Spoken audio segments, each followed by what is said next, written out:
What's happening, fam? L.A.R. movement still moving. Subscriber died trying. You see the thumbnail. Love dealers, loathe users. So, I would be considered an 80s baby, right? But I was born in 79 at the end of it. But that was the streets drug era. And now we look at an area of people who have no problem being drug addicts. And here's the thing. I was listening to somebody talk earlier about how um,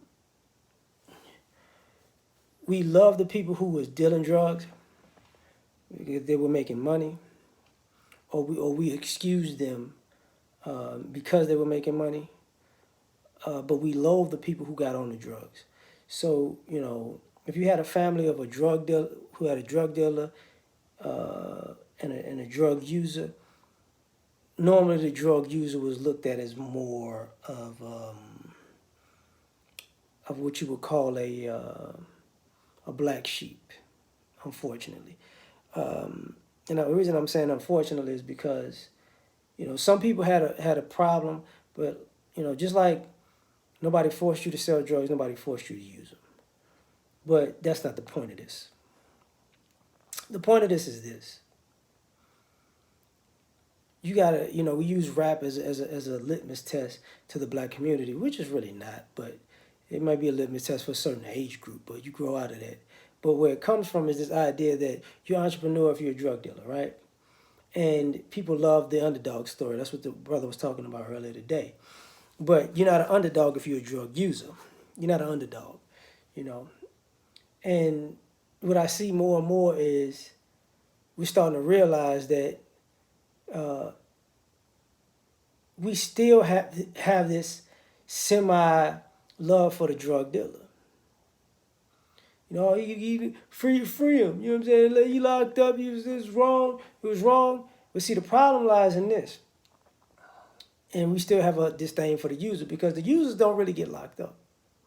Dealers get locked up. Users, you know, in and out, in and out, in and out.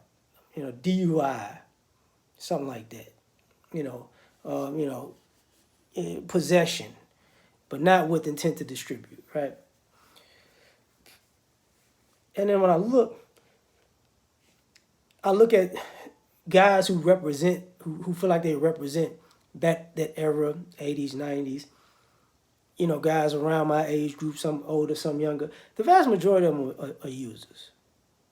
See, these people don't want to count weed and alcohol, and they don't want to count cocaine, but and they don't want to count syrup. You know what I'm saying? They don't want to count these pills.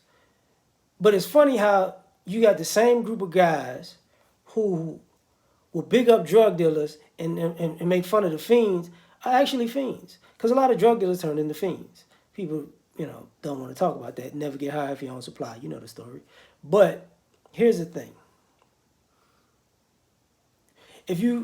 When I look at guys who say they've been in the streets and they can't be on camera without smoking weed, they're a user.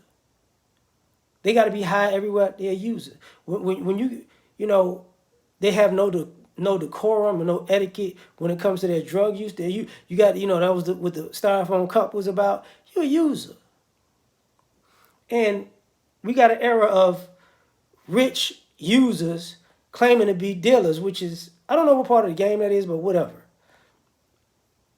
But that's part of the reason, in a sense, why people loathe users.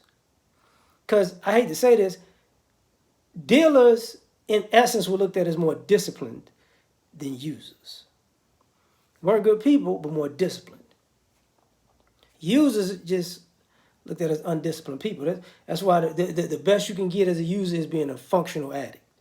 You can handle your business, but you're an addict. That's pretty much the highest you can get.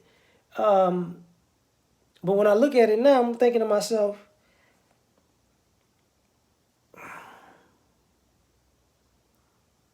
you love the dealer, you loathe the user, but you have a problem just like the user. You can't loathe the user and be a user yourself.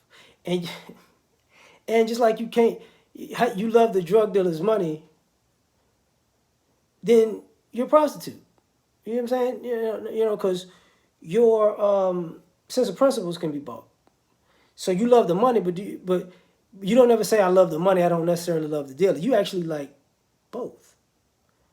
So it's an interesting dichotomy that makes me think, people are just nuts. But tell me what you think. Like, share, subscribe. Catch you on the next one. Peace.